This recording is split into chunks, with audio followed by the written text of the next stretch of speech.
essa noite em nome de Jesus, né? Que bom. Pela manhã eu trouxe uma palavra, se puder colocar no telão aí. Eu trouxe uma palavra porque é culto de Páscoa. Páscoa fala de ressurreição, fala de vida no meio da morte, de esperança no meio da desesperança. Páscoa fala da vitória no meio da derrota. E hoje pela manhã, se você não pôde estar aqui, pelo que eu estou olhando, a grande maioria não veio de manhã. Então, de manhã eu trouxe uma palavra encerrando essa campanha temática do mês. E o tema de hoje, né, o mês inteiro nós falamos sobre chuvas de bênçãos. Mês de março seria chuvas de bênçãos. E olha que lindo, porque no mês de março eu ouvi muitos testemunhos, muitas experiências de vários irmãos de diversas áreas que foram tremendamente abençoados. Eu vibrei, porque a palavra profética foi liberada nesse altar e ela se cumpriu na vida da grande parte dessa igreja. Você pode aplaudir ao Senhor por isto? E se você não faz parte desse time que já foi abençoado, se prepara porque você ainda será. Amém? E se prepare para isso. Então o tema da manhã e o tema da noite é o mesmo, com contextos diferentes, palavras diferentes. E domingo que vem você vai perceber que no culto da ceia, a partir de agora, o culto da noite, é só para você que é da noite, o culto da noite vai ter algo tremendo, tremendo, que eu vou te explicar no final, nos avisos, com o pastor Davi Maia. O tema de hoje é como você pode provocar a chuva de bênção, a chuva de Jesus na sua vida. Diga assim: como é que eu posso provocar chuva de Deus na minha vida? É interessante porque pela manhã eu ministrei aqui, você deve assistir e ver nas nossas redes sociais. Eu não vou repetir a palavra, mas eu trouxe aqui alguns princípios que você pode provocar o céu fechar. O céu pode estar fechado. Às vezes você está vendo uma nuvem, e a nuvem ela aponta para a bênção de Deus sobre a sua vida, mas nada acontece. O que será que está acontecendo? Talvez você esteja provocando o fechamento do céu na sua vida. A nuvem está lá, a bênção está lá, mas nada acontece porque tem algumas coisas na sua vida que Deus quer que você arrume, Deus quer que você arranje, Deus quer que você mude, né? Mas também existem muitas formas, e eu trouxe essas formas pela palavra de Deus, pelas quais você pode provocar o céu, e o céu pode vir com a nuvem, e mesmo que não tenha nenhuma nuvem, ou talvez tenha uma pequena nuvem do tamanho da mão de um homem, essa nuvem pode ser provocada, essa nuvem pode crescer, ela pode ser mais encorpada, e de alguma maneira que você vai assistir no nosso aplicativo, você pode, por diversas maneiras, você pode provocar esta nuvem para que aquilo que é teu de promessa desça na sua vida. Amém? Então diga para quem está ao teu lado assim: se você não veio pela manhã, veja essa palavra nas redes sociais da nossa igreja. Amém? E dentro dessa palavra eu quero hoje trazer uma segunda palavra. E essa segunda palavra fala também de como você pode provocar a chuva de Deus na sua vida. Eu quero falar aqui com você então, nesta tarde, nesse começo de noite. Eu quero que você abra a sua Bíblia no livro do profeta Ezequiel, capítulo 34, versos de 26 e 27. 2 versos apenas. Profeta Ezequiel é um profeta que fala também das últimas coisas, as coisas do final dos tempos, mas que também fala do tempo presente. Profeta Ezequiel 34, 26 e 27, que diz assim: delas e dos lugares ao redor do meu outeiro, eu farei bênção. Farei farei descer a chuva a seu tempo, e serão chuvas de bênçãos. Diga assim: é isso que eu quero para a minha vida. Ah, você falou com tanta moleza, tanta passividade. É isso que eu quero para a minha vida. Jesus poderoso, diga assim: é isso que eu quero para a minha vida. Isso, provoca essa nuvem, meu irmão, é isto, há um desejo. Então, olha só, diz aqui a palavra: eu farei descer a chuva a seu tempo, e serão chuvas de bênçãos. As árvores do campo darão o seu fruto, e a terra dará a sua novidade. E estarão seguros na sua terra, e saberão que eu sou o Senhor, quando eu quebrar a vara do seu jugo e os livrar das mãos dos que os escravizam. Diga assim: é libertação. A chuva virá como sinal de libertação.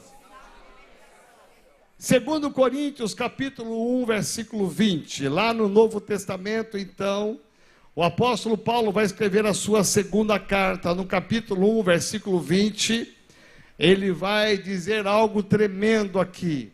E é sobre isso que eu quero falar com você. Essa chuva que foi prometida pelo profeta Ezequiel, através da sua boca à nação de Israel, essa chuva, ela vem como uma promessa para a nação de Israel, para a minha vida e para a sua vida. E nos diz assim: porque quantas são, o que mesmo aí? O que está escrito? Então vamos repetir juntos. Porque quantas são as promessas de Deus?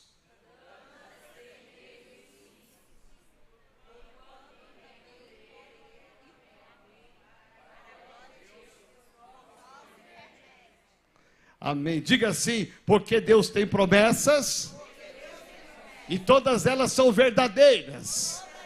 Presta atenção, ponto final, é isso que está dizendo aqui.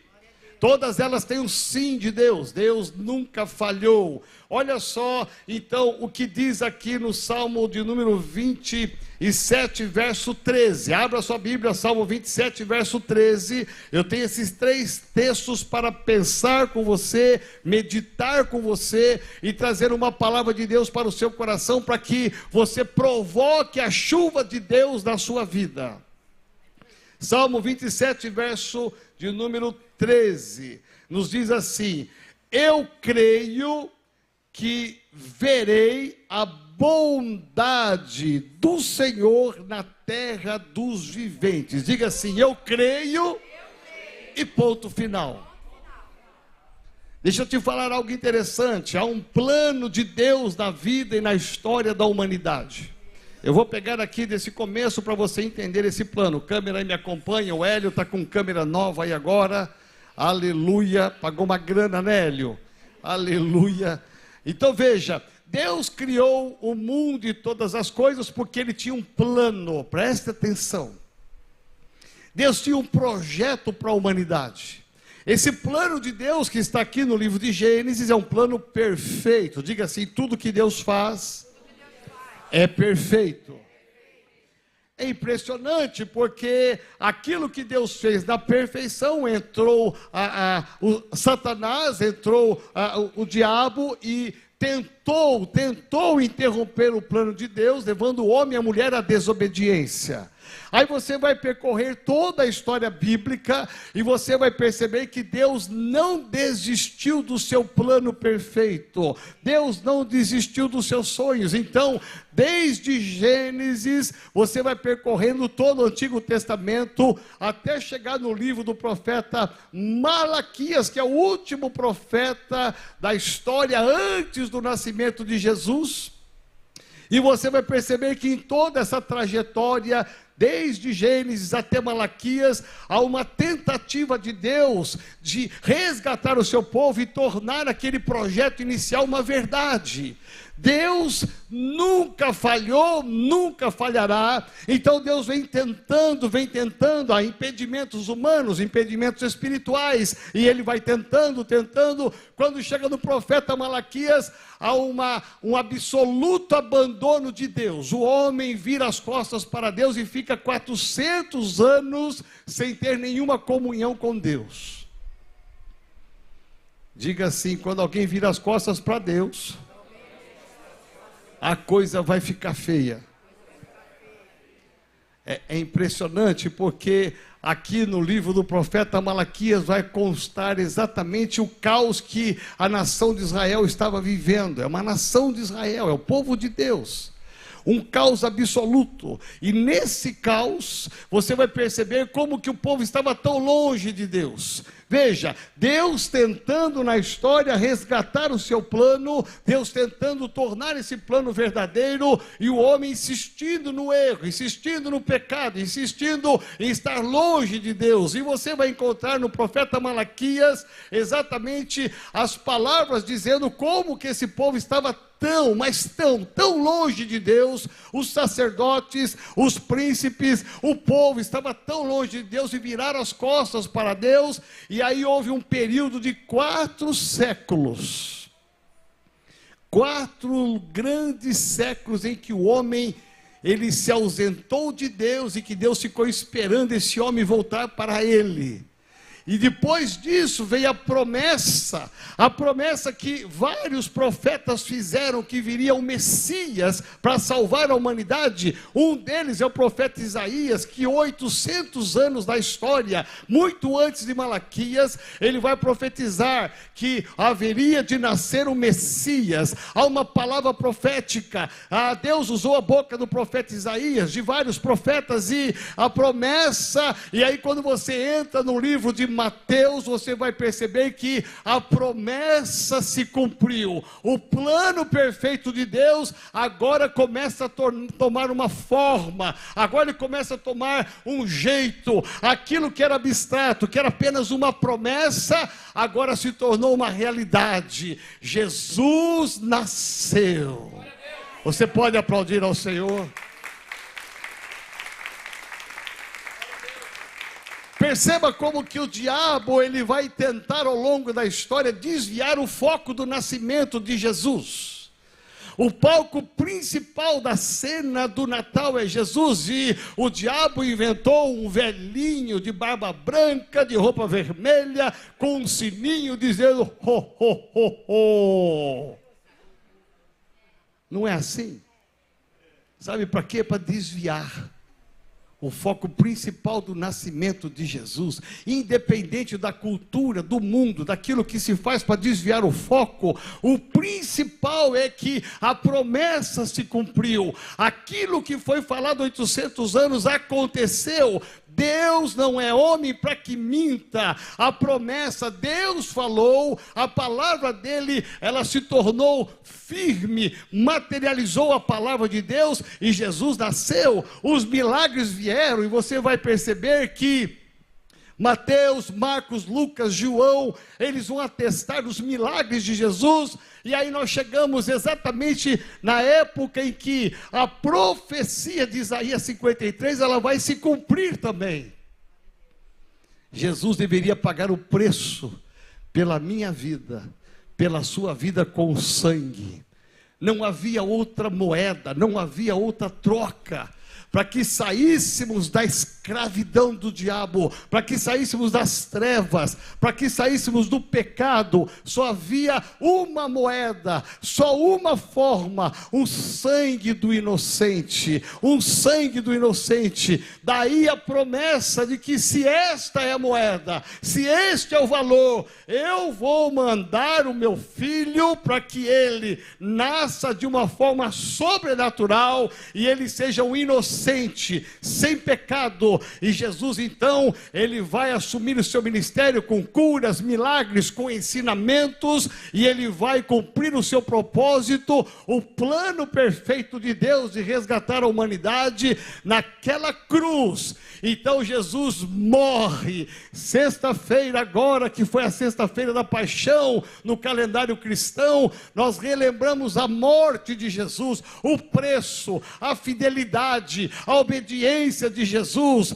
ao propósito do Pai. E Jesus, então, ele morre naquela cruz. E se hoje eu, você e milhares de pessoas estão hoje sentadas numa cadeira da igreja, num banco, estão hoje professando uma fé, é porque a promessa se cumpriu em Jesus Cristo no seu nascimento, ela se cumpre na sua morte, mas ao terceiro dia, que é hoje, a grande notícia que abala o céu e o inferno: ele não está aqui, ele vivo está, ele ressuscitou.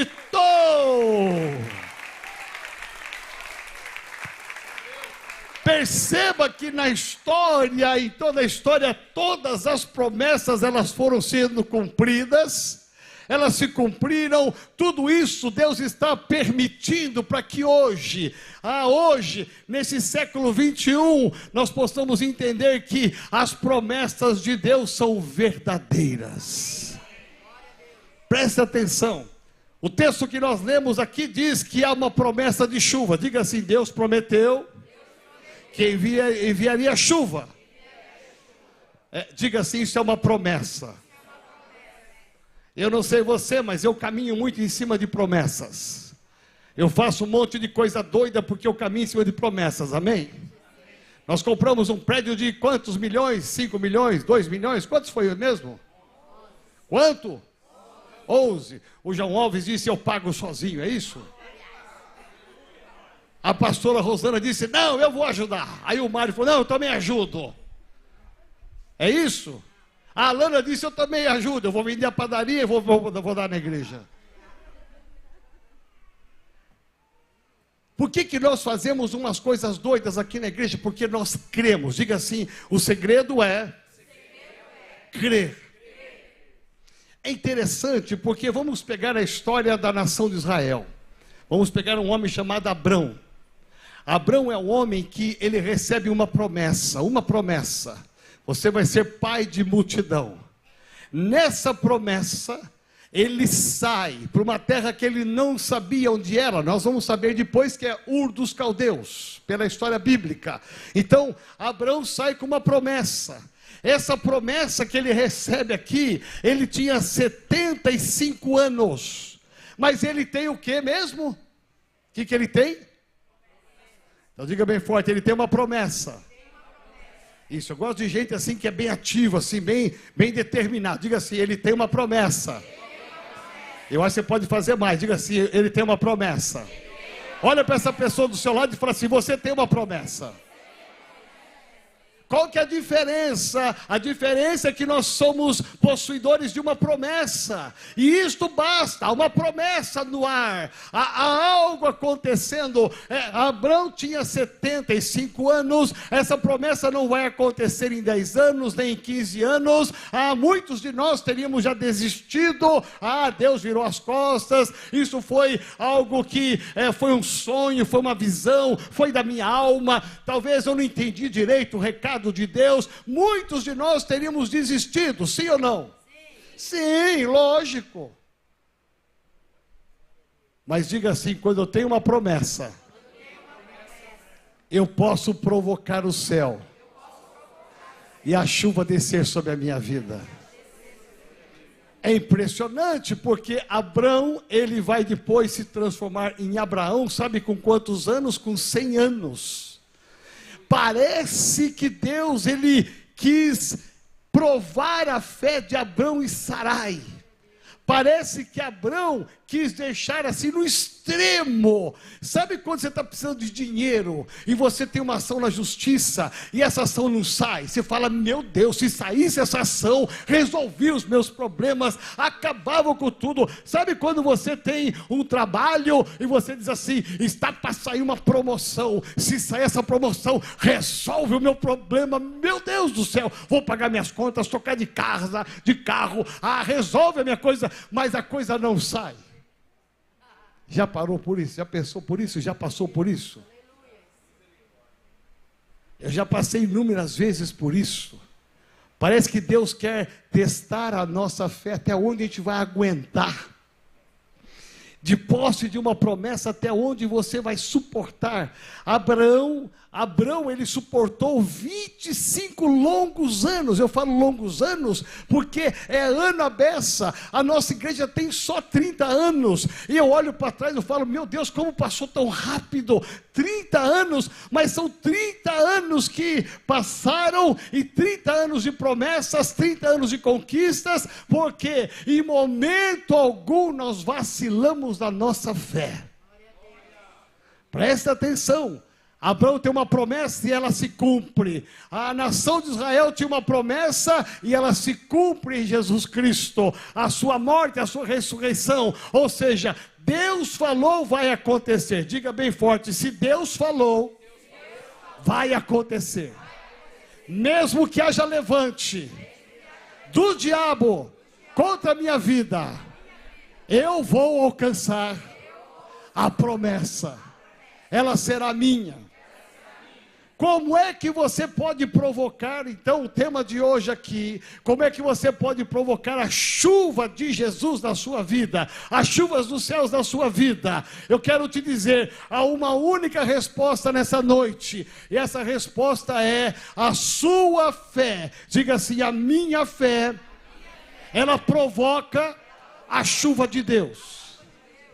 É muito mais fácil andar segundo as coisas desse mundo. 2 mais 2 dá 4, nunca vai dar 5, nunca vai dar 3. 2 mais 2 sempre vai dar 4. A nossa luta espiritual, o nosso conflito espiritual é a respeito da nossa razão com a nossa fé. Existem momentos da nossa vida, da sua vida, que você deve viver pela fé e não pela sua razão. Amém? Presta atenção no que eu vou te dizer. Muitas vezes a nossa razão diz que não vai dar, e a sua fé diz vai dar. Muitas vezes a razão diz não vai chover, não há sinal de chuva, e a sua fé diz vai chover. Muitas vezes a sua razão diz assim, a minha casa não vai ser arrumada, o meu casamento não vai ser arrumado, a minha empresa não vai ser arrumada, o dinheiro não virá. Meu irmão, mas a sua fé diz, eu creio numa promessa, que eu e a minha casa serviremos ao Senhor. Eu creio que as janelas dos céus vão se abrir sobre a minha vida, e a chuva virá. Por quê? Simplesmente porque eu creio. E quando o salmista diz isto, eu creio, ele está dizendo, eu tenho fé, e a minha fé é que abre as janelas dos céus, é a minha fé na promessa de Deus. Se Deus falou através do profeta Ezequiel, que haveria um tempo de chuva, e chuva abundante, se Deus prometeu, e assim como o plano de Deus lá do passado, está hoje sendo realizado, se cumprido, meu irmão, minha irmã, não há dúvida alguma, marche pela fé, caminhe pela fé, viva pela fé, respire a fé, voe pela fé, conquiste pela fé, porque a tua fé, ela trará a chuva do céu. É a sua fé que provocará a chuva do céu, não é a sua razão, mas é a sua fé. Quando você ativa a sua fé, tudo muda. Quando você se curva diante da fé, tudo se muda. Os sinais apontam, não vai ter chuva, a coisa está ruim, a coisa está feia. Quando todos os sinais atestam o contrário, aí você entra com a sua fé. E a sua fé vai alcançar o coração de Deus, como Abraão alcançou o coração de Deus. Pode passar o tempo, pode passar os anos, uma coisa eu te digo, se Deus falou, vai acontecer.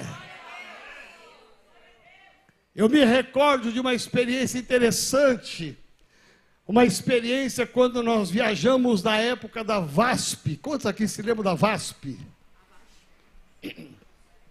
Hoje uma empresa extinta praticamente. O Mário e Delita estavam comigo lá. Nós fomos para os Estados Unidos, fizemos várias caravanas para os Estados Unidos, e uma delas aconteceu um problema lá no aeroporto, no voo, atrasou, deu problema, ficamos lá mal acomodados, e ali ficamos nós, e eu registrei tudo naquela época, e chegando em São Paulo, nós entramos na justiça. E eu me lembro que a advogada que cuidava da causa disse, olha, vocês vão ganhar um bom dinheiro. Um bom dinheiro.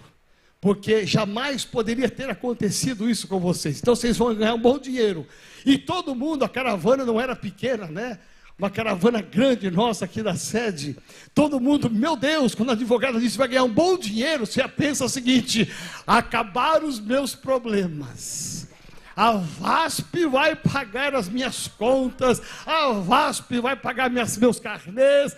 E aí, os irmãos, toda semana, pasmem vocês, todo mundo me ligando. E aí, apóstolo, já saiu? É que eu tenho que pagar uma conta, um carnê? Já saiu? Eu falei, meu irmão, calma.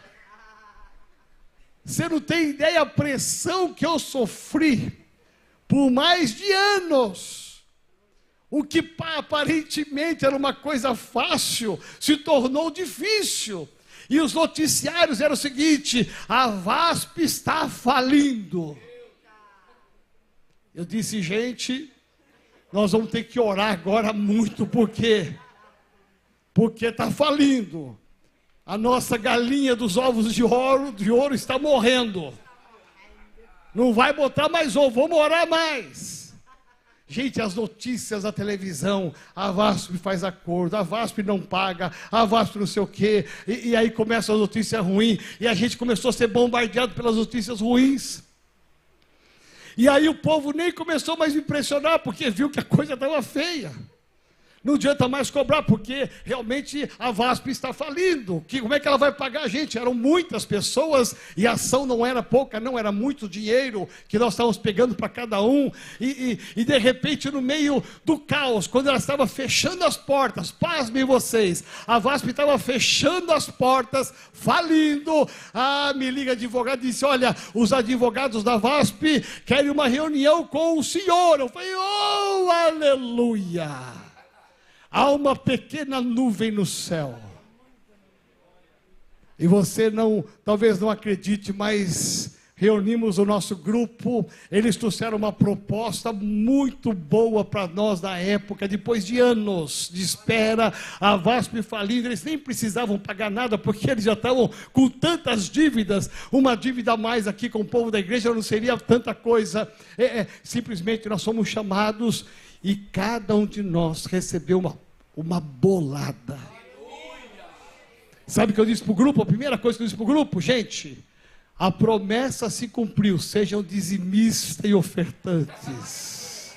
Não foi? Porque sempre tem um surdo no meio da turma, sempre tem um ceguinho. Eu disse, primeira coisa, vocês têm que dizimar e ofertar, porque isso aqui, gente, foi um milagre. Foi Deus que nos permitiu isso. Presta atenção, quando o salmista disse, eu creio, ele está dizendo, eu tenho fé, que a bondade do Senhor, que eu verei a bondade do Senhor na terra dos viventes. Ele não disse que vai ver a bondade do Senhor lá no céu, lá no outro planeta. Ele disse, eu verei a bondade do Senhor na terra dos viventes, é aqui, é agora. Ele está dizendo, a promessa que há sobre a minha vida, ela vai se cumprir. Meu irmão, eu olho a história e vejo, em nada Deus falhou. E agora nós percebemos que estamos vivendo os últimos dias, porque a igreja nasceu no livro de Atos dos Apóstolos, agora vem a instituição das igrejas, e quem vai comigo para onde nós vamos mesmo? Para a Turquia, ok? Quem vai comigo para a Turquia vai perceber em outubro, nós vamos visitar todas as igrejas dali, que Paulo fundou, nós vamos conhecer ali, visitar, vai ser tremendo. Então, ali começam as igrejas, a instituição da igreja, a consolidação das igrejas, e todas elas apontam que Jesus voltará. Presta atenção, daqui até lá tem uma distância, sim ou não? Mas aquilo que Deus havia planejado lá, não acabou, não falhou, não destruiu, mas se cumprirá aqui com a volta de Jesus. Se Jesus nasceu, Ele morreu, ressuscitou, a Bíblia diz que Ele voltará. Nós não cantamos aqui? Ele voltará. Você acredite ou não, você creia ou não, você confia ou não, não tem importância. A promessa de Deus, ela se cumpriu no passado e ela vai se cumprir ainda hoje. Então diga assim: para que eu provoque a chuva de Deus na minha vida, eu preciso apenas crer. Eu preciso ter fé. Eu preciso dar passos de fé. Eu preciso acreditar que Deus está comigo. Preste bem atenção. Tudo que você faz que é conduzido pela fé, o resultado vem, a bênção vem. Meu irmão, essa semana nós temos uma primeira parcela para juntar o nosso dinheiro, 264 mil reais, amém? Amém. Tem uma turma que ficou até calada. E eu creio, diga assim, eu creio, que juntos nós vamos conseguir. E domingo que vem você vai ter uma notícia, que nós conseguimos na unidade a primeira parcela de 264 mil reais. Sabe por quê? Porque eu creio. Por que nós compramos esse prédio? Porque eu creio no futuro das nossas crianças estudando ali. Por que nós compramos aquele prédio? Porque eu creio que Jesus pode mudar a história dessa nação através das crianças e dos adolescentes e pré-adolescentes. Eu creio, eu caminho pela fé. Presta atenção, a história bíblica mostra que todos aqueles que creram tiveram sucesso. Deus jamais abandonou alguém que caminhou com Ele pela fé. Pode ter passado os anos, pode ter demorado, pode ter sido rápido, mas se Deus falou, se Deus disse, vai acontecer. Apenas você tem que crer. Quando você crê, você está provocando os céus, você está provocando Deus. Existe a promessa de chuvas e chuvas de bênção. Eu apenas creio, e eu quero que na minha fé, em crendo nisso, na sua promessa, o Senhor abre, libera os céus e coloque uma nuvem sobre a minha casa, porque eu creio que mais cedo ou mais tarde a minha bênção virá. Amém? Quero te convidar a ficar de pé em nome de Jesus.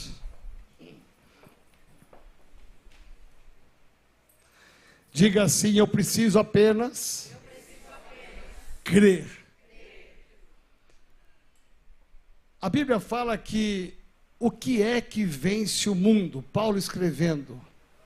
Há uma pergunta: o que é que vence o mundo? E aí em seguida ele responde: o que vence o mundo é a nossa fé. Olha que lindo. O que é o mundo, gente? O mundo é o pecado. O mundo é iniquidade. O mundo são essas notícias terríveis. Hoje mesmo recebi uma notícia ali, e eu disse: isso aqui não procede. E foi bem no grupo de pastores da igreja renovada: isso aqui não procede, cuidado. Depois um outro pastor nosso entrou e falou: isso aqui é fake. Alguém colocando as palavras do presidente, dizendo que as poupanças, as aplicações vão ser confiscadas, e a pessoa dizendo assim: olha, quem tem dinheiro na poupança, na aplicação, tira, porque o governo vai pegar, né? E começa a falar isso. Eu falei assim: isso aqui não procede, porque para chegar nisso tem todo um caminhar para chegar nisso aqui. Não procede. Aí você vê assim como que o diabo trabalha com notícias ruins para perturbar o povo, e essa pessoa dizendo assim: olha, tira o dinheiro, guarda o dinheiro em casa. Meu irmão, que loucura é essa? Que loucura é essa? Imagina só, o Davis tirar 3 milhões do banco e guardar em casa. Como é que, não tem como. Não dá.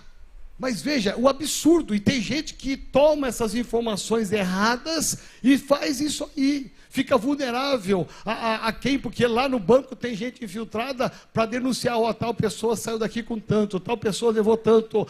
Você está à mercê de muitas coisas erradas.